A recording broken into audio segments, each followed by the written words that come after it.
Hey guys, at TFL Off-road, we like to compare the old model to the new model, but today we have a very special video because this video is old versus new versus newest. Tommy, you want to explain? Yeah, that's right. So we have 3 generations of Grand Cherokee, a 2001, a 2021, and a brand new 2022. And we're gonna find out which one is best off-road. All right, well, let's hit it, Tommy. Let's go up truth and dare and see how these 3 generations of Grand Cherokee compare. Love it. All right, we're gonna start with the current generation. What's this one called for the internal designation? The WK2. Okay. And I think I was in middle school when this car came out in like, what, 2009, 2010, something like that? Well, I've got a kind of a big bit of news to share about this car, but I'll do it at the very end of the video. Before you go, shouldn't we put it up? Yep, so... Let me show you. I'll get the camera, you show them what kind of off-road stuff we've got here. So we have 3 different up heights, essentially. Off-road 1, off-road 2, and then standard. We're gonna go into off-road 1, you know why? Why? Because if you go into off-road 2, the ride is like a wheelbarrow. So off-road 1, which is the first off-road height, I've got 4 low engaged. And then on the terrain select, I think we should go into rock, don't you? Yeah, we're certainly far from mud here in Colorado. And then, why don't we engage the off-road pages here too? Yeah, let's do the off-road pages. Now, as always, this is our Tombstone Hill test area. So on the right is truth, and on the left is dare. Over the last several years, it's gotten much harder. Hey guys, if you've been watching me, you know that I'm a huge fan of Warby Parker. Now the way it works is you go to their website, warbyparker.com, and then what you do is you take a little quiz. It asks you a couple easy questions. Do you wear glasses? Yes. What's your face width? Well, mine is wide. What shapes do you like? I like square. And what colors do you like? Pick 3. I'm gonna go with crystal. Continue. And then the website shows you potential samples that you can try on at home.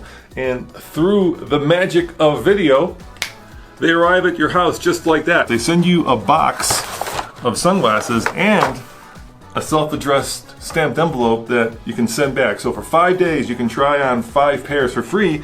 And the best thing is you can do it in the comfort of your own home. I know which one I like the best. Let's go through and try them. Not bad. What about this one? Huh, okay. But this one, now this is a winner right here. Look familiar? Of course it looks familiar. That's because it's the same glasses I've been wearing. If you like it, all you have to do is go to warbyparker.com, and for as little as $95, you can order your pair of sunglasses or regular glasses and get them in the comfort of your own home after trying them on at home. How cool is that? So you can see that I have engaged 4-wheel drive low. The rear diff is locked. It doesn't actually have a rear diff locker. It's got a limited slip in the back, which kind of simulates a locker. And then the transfer case is in 4 low. But pretty cool stuff. You can kind of like see the suspension height. Oh, when I went into rock, look at that. It automatically clicked me up into the highest setting. Oh, there you go. It's going to be a rough ride, dude. All right. All right. And then the other thing we should talk about is that this is, of course, the Trailhawk version of it. So it's the most off-roady one you can purchase. That is exactly right, Dad. So we have underbody protection and off-road light tires. Lights, they're not like a mud terrain or anything. And if you're wondering, it costs $53,000, but that's because this one's got the Hemi. This one's got the Hemi, so already we got a little off-kilter situation here. Come on, figure it out. Okay, so I had to maintain throttle as the rear limited slip figured out what to do. This is a pretty bad off-road ride in off-road 2, doesn't it? There's just no down travel suspension. You know, this is the thing about like air suspension, right? Once you have it in your off-road mode, you lose all suspension. You get a lot of ground clearance, but you lose basic. It's like being on tippy toes. Yeah, that's right, Dad. So you lose the down travel, use a lot of the articulation.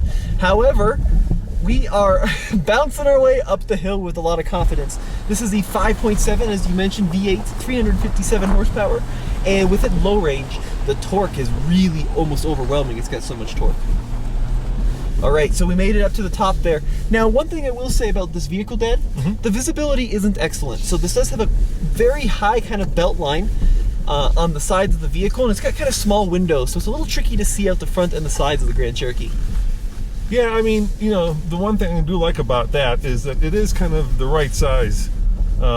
I feel like, especially the new one, which we'll get in next, it's gotten very more upscale and kind of a double XL size, right? This one is kind of the just right size. So I think the new one is a few inches longer. If you're talking about not the L. Not the L, we have the 2-row today. Exactly. That's right. This 2021 Grand Cherokee Trailhawk is rolling on a set of the factory Goodyear Wrangler all-terrain adventure tires. This is the Kevlar Goodyear. Now it isn't quite like a full-on all-terrain, certainly isn't a mud terrain, but it's better than what we find on the 2022 model. Now what do you think of this interior compared to the new one? How do you think that the new one compares to this one?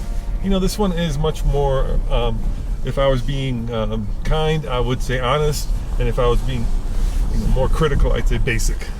It's more, how about rugged? So you kind of have these islands of information. So we've got one island here for the screen and the buttons, one island here for the gauges, and everything is kind of separate from each other and not very well connected. However, it does feel like something you could get dirty. It does feel like something that you wouldn't mind getting super dusty, unlike that new one, which has got very upscale. Yeah, I agree. And I was just playing with these controls. They're super easy to use, right? Very simple to use. Yeah, they're very easy to use. It's very, intuitive. Starting SOS call. I don't want to hit SOS. No. Cancel. What did you do? I hit the SOS button. Starting SOS call. Stop it. Cancel and call. SOS call ended. To reconnect, press the SOS button. You should not push any more buttons. I don't know what you pushed there. I didn't even know this had SOS. I was just trying to get to the off-road pages. And look, let me show you what I did here. I'll show you what I did. This is a problem with the suspension, right? I wanted to get to the off-road pages, so I was going for this button, but the SOS is right next to it, right? So I ended up hitting the SOS by accident because it's such a rough ride when you're on full. Let's get out of this off-road and go into the the second position, not the third position. Look, I think that your advanced age has failed you there a little bit in terms of your fine motor skills. Come on. They're like literally 3 centimeters apart. All right, we're in the future, Tommy. This is the 2022 Jeep Grand Cherokee, and unfortunately, like you said, this is the Overland, so we don't have good tires. And at the end of the day, overlanding is really, and off-roading is really about having good tires. Well, it's called the Overland, but it doesn't have the tires you need to go overlanding. Isn't that funny? Yeah, however, we do have the, the Quadra lift system, I think is how they market it, so the air suspension. And we do have the 4-low 4-wheel drive system, which I think is called the Quadra Track 2. Now look, we also have much better cameras in this one. Oh, I know, the old one's like a potato. Yeah, the old one really was like shooting with a potato. Look at these. Not only do you get the, the full 360, but you also get the front facing, the rear facing, and the, there's your rear facing camera. It's just really good. So you can see that we have a quote center differential lock there. So what we're gonna do is click this button into 4-wheel drive low. You have to be in, there we go. There it goes. And let's go into the rock setting for the select terrain. And I think we're good to go. All right, let's go. So same line, basically. Same line. Let's take this kind of gnarly little rock wall here. See what happens in the highest off-road setting. Unfortunately, this model has a lot of kind of low-hanging plastic in the front. Did you see that? Actually, it seems like it did better. Hopefully you didn't run on that little camera. Nope, Okay. still standing. I think that did better. Yeah, I think that did better too. So this car has brake lock differential system, kind of like the old one, so it'll brake the spinning tire to send power to the wheel with traction. This is definitely harder though, Tommy. It's struggling. So what's happening is now the vehicle's lifting tires and then the brakes are engaging to send power to the wheel with traction.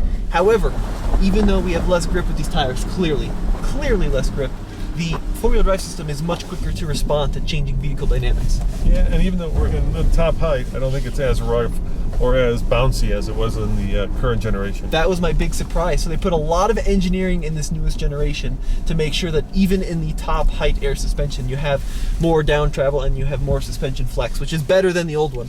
So big props to them for making that happen. And then if you get the Trailhawk version of this, you have a disconnectable front sway bar.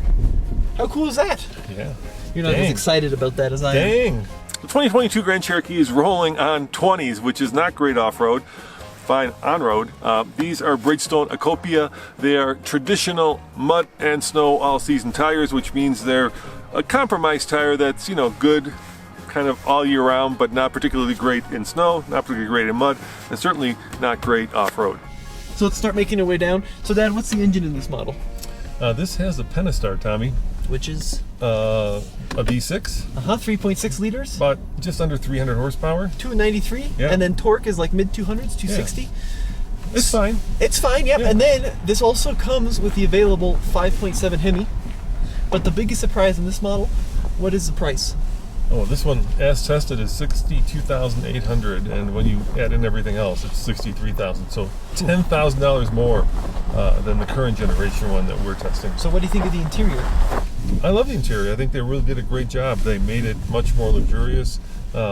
You know, it feels current and modern and fresh. Much more premium. So, like, it's got stitched leather everywhere, which you couldn't get in the old one. It's got the full digital info screen here for the cluster, which is nice. It's got this beautiful wood. It feels like a Lexus. It honestly does, which is a good and a bad thing. I appreciate that for 63 grand, you're getting a lot of kind of niceties. However, it's a Grand Cherokee, right? Like, you should be able to get it dirty, and I'm not sure I'd want to get this dirty. Yeah, and there are two new things that have never any Grand Cherokee has ever had. First and foremost, obviously, you can get this in the long version, so you can get it in the 3-row, which is definitely the family hauler. And then the one that I really want, and we'll talk about this at the end, is the 4xe. What is that? That's the new plug-in hybrid version of this. So just like the Wrangler 4xe, it'll get a small battery, which will allow you, let's say, the Wrangler's I think is officially 21 miles of range off engine. Well, this thing should be very similar to it. So that's the one I'm super excited about, because you get the best of both worlds. You can get good fuel economy and you can get electrification. But anyway, that's not coming until March according to Jeep. I'm excited for that one. Yeah, Right. me too. I'm super excited. All right, now we are in the definitely old one. What year is this, and what's the generation of this? Never mind. Hey, how you doing? What do you guys do with all the cameras? We're just doing a video review of these 3 Grand Cherokees. Oh, okay. Yeah. Y'all ride up the thing like we just did? Yeah, exactly. Cool. Yeah. All right. Yeah, have fun. Take care. Yeah, so side by side aside, we're in what year, and what's the internal designation for this? The 2001 Grand Cherokee. It's called the WJ, and this model is the 2nd generation, and they built like 1,000 million of them. They're super cheap online, like 2 to 4 grand. This one is 2,500 bucks, bone stock, except for the tires. So let's see what happens. So first of all, not a full-time 4-wheel drive system. You have to manually select it. So manually selected 4-wheel drive. And look at that. Oh my God, that is crazy. So this has no traction aids. It does not have lockers. It does not have brake lock differential. It does not have a limited slip, none of it. What this has is solid axles. So the axles articulate well to the landscape, and what that means is you can maintain tires on the ground much more easily than like the independent suspension models. It also has the world's comfiest seats. I feel like I'm in a lounge somewhere, enjoying, you know, the most comfortable and softest seat available. And I gotta say, Tommy, it's also got the best ride. It does. Now it could be because there's 227,000 miles on the suspension and it's just totally shot. But you're 1,000% right. This is by far the most comfortable of the 3 off-road. If the creakiest, but that's okay. Yes, by far the most rattly as well. Now, lots smaller. So this is like 12 inches shorter than the new Grand Cherokee we just got out of. So probably the most maneuverable. It's got these big giant windows. I mean, it's not as safe in an accident, right? You wouldn't want to roll it over. No. But because the pillars are nice and thin, it's super easy to see out of. This 2001 Grand Cherokee is completely stock, so the suspension, the springs, the shocks, none of that have been changed. The wheels are stock too, 16-inch rims, by the way. The tires, however, are upgraded. These are the BFG Mud Terrain stock size, but much more chunky, much more beefy than the other 2.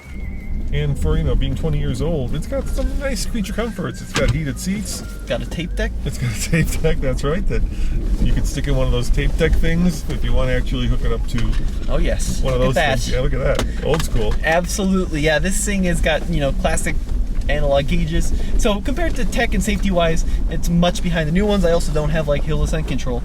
However, the solid axles on this thing and just like the basic rudimentary construction means that it's very durable and extremely impressive off-road. Yeah, you know, we've been doing this a long time now. It feels like 10 years, right? Yep. And the one thing I always come back to is, like, you can't get past the fundamentals when you're going off-road. No matter how much technology, and I'm talking about hill descent, and I'm talking about terrain management, right? you put into a vehicle, even air suspension, there's just something about the old school, like you said, solid axles, Ground clearance, good skid plates, good tires that rule the day.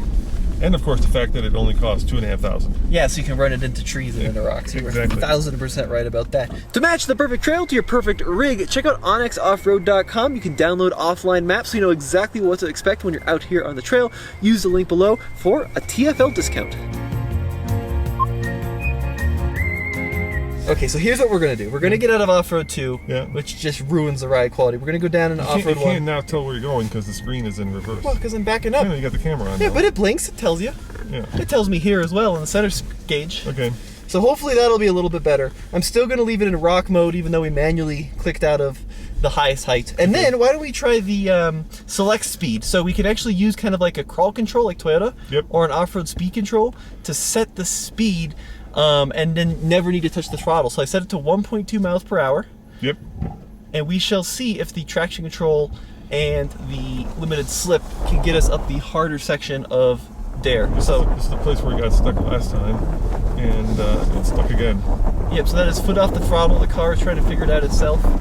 There it goes. Finally, so it took a while there. Now this Dare section has gotten really rutted out, and I would suggest, just because we're, that kind of a TFL organization, that we go up the hard line. Yeah, I like that. Yeah, go for the hard bit. Don't go for the easy bit.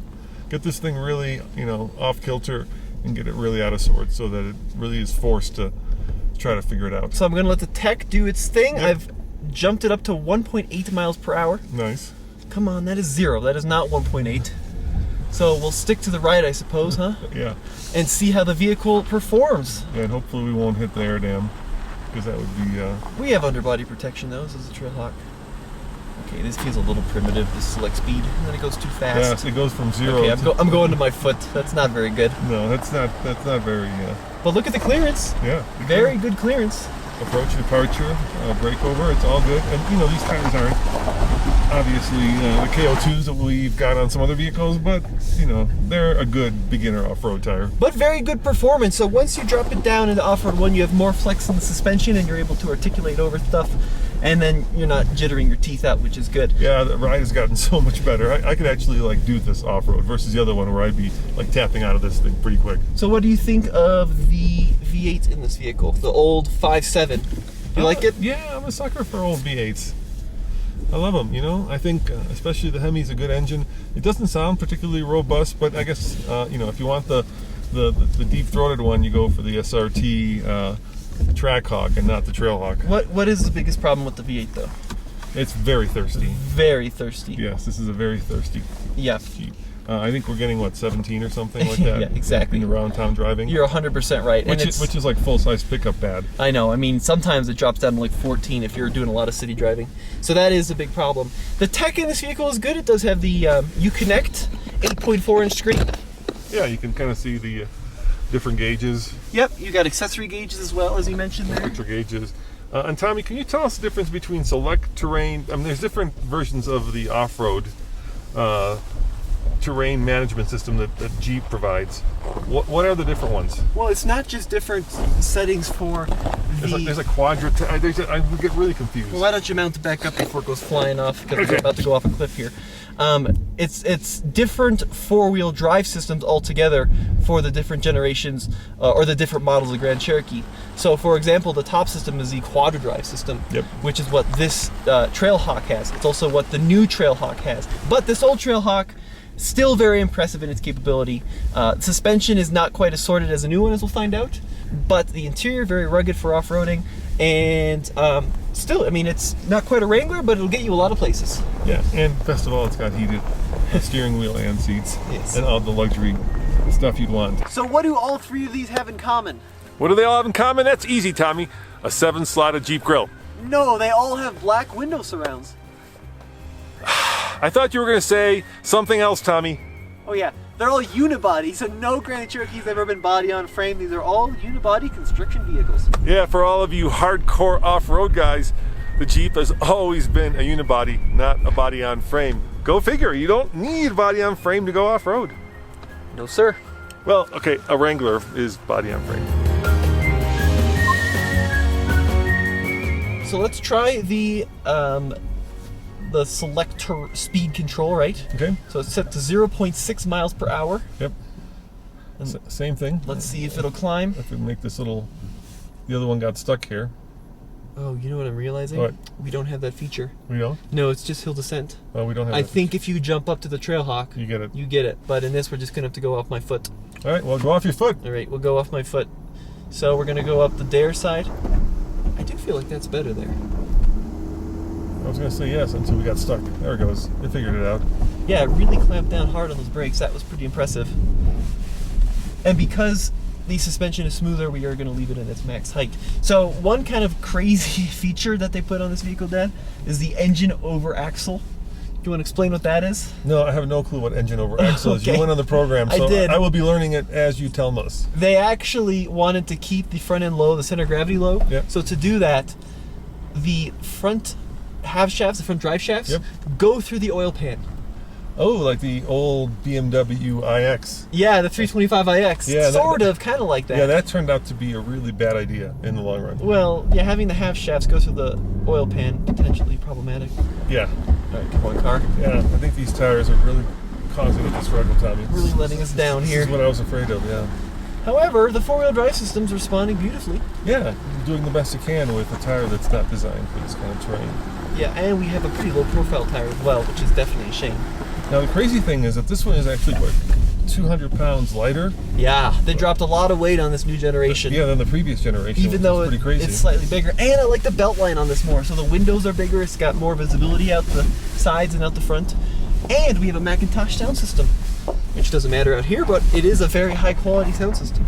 And you're paying 10K more for 2 less cylinders. So Yeah, but let's be honest, that one, the blue one, the current one, is kind of a stripper. Look, here's my bottom line, right?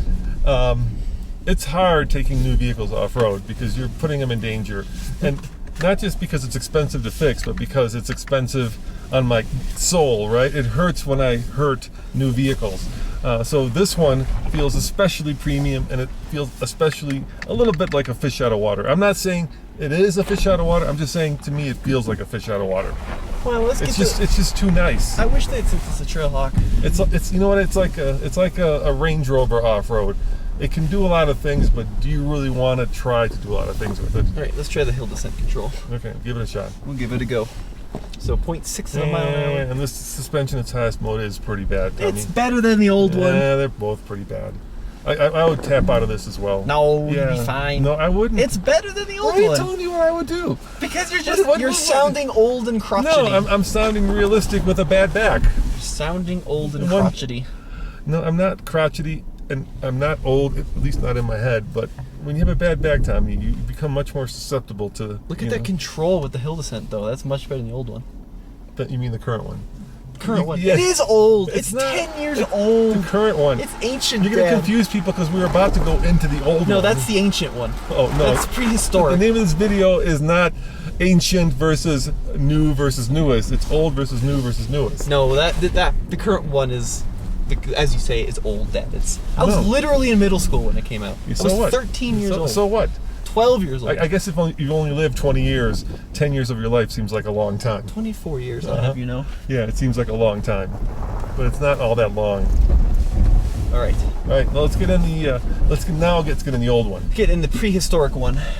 And see how that compares. Now that one, of course, has a huge advantage of being cheap and having great tires. So this is kind of between me and Mark Allen. Mark is a friend, and he's a guy who's a chief designer for Jeep. So Mark, just between me and you, dude, you got to decide which way to aim the recovery hooks. This Jeep, the old one, the recovery hooks face down. Okay, that's fine, but this model, the current generation, their recovery hooks are horizontal and not vertical, and they face sideways. Now in the 2022 model, they've gone back to being vertical, but now they face up. Mark, between me and you, just pick a direction. Up. I like up. Up is good. So engine-wise in this 4.7 liter V8, 230 horsepower. It's the least powerful here. No. Oh, no. That was when it was new, Tommy. This is more like, I'm going to say like 150 at this point. All right, 150 horsepower out of a 4.7 liter V8. Yeah, but listen to this. Oh yes, you hear the power steering whine. It's very smooth. No, I'm kidding. It's supposed to sound good. It is a very smooth engine. I know this is the part where we always get stuck, you know, where the other two kind of had a hard time. I bet you this thing. Well, let's see what it does. Okay, you ready? Yep, I'm ready. Same line. Yeah, it didn't put a wheel around it. Yeah, so part of that is down to the tires. These are really aggressive tires. But part of that is down to the suspension flex and the articulation. It just does such a good job of keeping all 4 tires on the ground at all times. And the funny part is that I'm sure if you measure the ground clearance, this has the least amount of ground clearance compared to the other two. Yeah, it's got a little saggy in the ears. It has gotten a little saggy. Since it was built. Right, okay, we're going to take the hardest line here just like we did with the other ones. And let's face it, you don't care if you slam this thing into a rock. Well, no. Well, do you? No, I don't care. That's exactly right. Exactly. I use this to carry hay. I don't think I'm going to care about slamming it into a rock. Look at that! Walked right on up there. Yeah, now to be fair, you know, we've had 3 different Jeeps and 3 different kinds of tires. And this does have, by far, these mud terrains are incredibly aggressive, right? They've got big old knobbies that just tear into the ground. They do. They do very, very well at that. You're 100% right, Dad. But even knobbies aside, like, very impressive vehicle. It is, but there are compromises. Oh yeah, what's a compromise? Well, your air conditioning doesn't work. That's true. The AC is a little gone. Yeah. I think only one of the heated seats works. Yeah, right. And the heating core on this thing is starting to go. It just takes a little longer to warm up than maybe the new ones. And why aren't you in 4 low? Sometimes it gets a little stuck going into 4 low, but we don't need it. We didn't need it at all. Look at what we did in high range. Now I don't have hill descent, right? So No, just gotta use your foot. just take it kind of nice and slow here. Yeah, you don't want to slam it. But we're also missing skid plates. The other 2 are fully plated. Well, yeah. So it was an option. Actually, no, sorry. The current generation is fully plated. It was an option in 2001, but this one doesn't have it. So in 01, you could get something called the Limited, which had the quadra drive system, just like the new ones, which had these crazy fluid-based front of rear diffs that would distribute torque left and right. The issue is nobody changes fluids because they're old Grand Cherokees, and then when the fluid decays, they just fail. They become open diff. So this is an old school select track transfer case, Dana 44 rear axle, and look what it did. But it will unfortunately tow us. 5,000, yeah, 5,000. I think the new one is, the current one is 6,000, and then the brand new one is 7,000. Yeah, so if you're into towing, you may want to go with the 2020. Well, it would also probably implode if you did it. Yeah, too much. I wouldn't tow much. Transmission is not known for its longevity. Hey Tommy, can I tell my big news, please? Now, please. Yeah, what is your big news? Well, the big news is that we actually own the current Grand Cherokee. Wow. Yeah, we bought it. Why did we buy the current Grand Cherokee and not the brand new one? Well, because we wanted to buy the new one, but in the 4xe, but that's not available until like March of next year. So we made a deal with Johnson's, where we buy a lot of our Jeeps from. And basically, once the 4xe comes out, we're going to trade that generation in for the new generation and have the newest one. So I think what we learned today is that from an off-road standpoint, an old one with really good tires is probably the best, and the new one is very luxurious, very refined, but at least in the overland trim, not quite ready out of the box for this kind of thing. You certainly have to change the tires and ideally get the Trailhawk. I think a good balance between the ruggedness, the simplicity of the old one, and then the refinement of the brand new one is the current 2021 Grand Cherokee WK2. Yeah, I couldn't have said it better myself, so which one would you buy? I don't have 50 or 60 grand. I do have 2.5 grand though, so the old one it is. I figured that was the case. Guys, thank you for watching. Remember, check out TFL-studios.com for all your TFL news, podcasts, TikToks, and everything else we're doing. And so which one do you want to take home? Well, if we're taking it home, I'll take the brand new one. It's the most comfy. All right. I'll take the old one because for my back, it's the most comfy. See you guys next time. Ciao.